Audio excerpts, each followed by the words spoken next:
All right, so I chose Jim Lovell for this project. Jim's early life. Jim Lovell was born in 1928 in Cleveland, Ohio. He lived there for a while until moving to Wisconsin with his family. He ended up attending the University of Wisconsin for his first 2 years, and then he transferred to the United States Naval Academy where he graduated.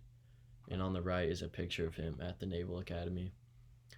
He was extremely ambitious and also decided to go to the Aviation Safety School at the University of Southern California and the Advanced Management Program at Harvard.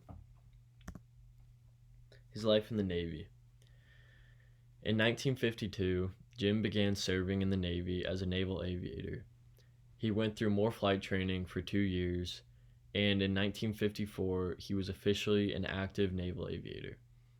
He was stationed in Moffett Field, California, and put on Team JIG. This team flew F-2H Banshee night fighters and were aboard the USS Shangri-La. And there's a picture of the F-2H night fighters. Post-deployment.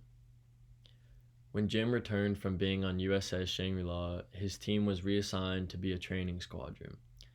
He was assigned with training other aviators, flying in the F-3H Demon, which is what the picture is. He was also a flight instructor at Oceana Naval Air Station, where he racked up more than 5,000 hours of flight time, and about 3,500 of which were in jets. After spending some time training others, he decided to join the Navy Test Pilot School, which he ended up graduating first in his class. At this point, he was an extremely accomplished pilot, and he was starting to get the recognition he deserved. NASA. In 1962, NASA selected Jim to be an astronaut, where he would end up working the rest of his life.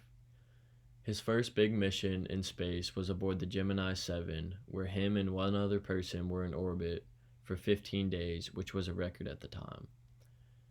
The purpose of this mission was to mostly run experiments in space and practice re-entry for Apollo missions. He was also aboard the Gemini 11 with Buzz Aldrin, where they practiced all the docking techniques to perfect them before the Apollo missions. And there's a picture of the Gemini 7 in orbit around Earth. Apollo 8. In 1968, NASA sent astronauts Jim Lovell, Frank Borman, and William Anders to space to conduct even more tests before attempting a moon landing. Their main objectives were translunar injection, CSM navigation, communication, and mid-course corrections. They knew these would all be successful, but they needed to be sure of it. These three astronauts were the first humans to see the dark side of the moon. They completed several orbits around the moon before returning to Earth safely. And on the right is a picture of all three of them. Jim is on the left right there.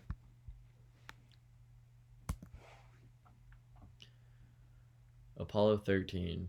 In 1970, the most infamous Apollo mission departed from Earth to land on the moon for the third time. There were 3 astronauts aboard, one of which being Jim.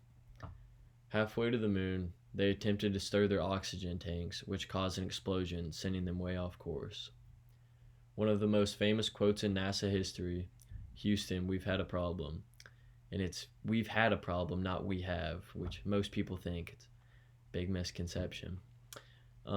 It was said by John Swigert.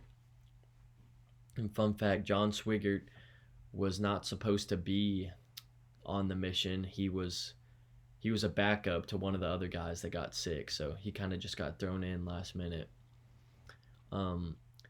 Jim was the most experienced on Apollo 13, and with the help of mission controls, he was able to get back on track, orbit the moon, and return home relatively unharmed.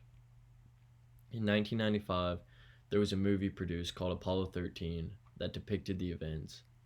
Jim Lovell was played by Tom Hanks in the movie. It's a pretty good movie, especially Tom Hanks in it.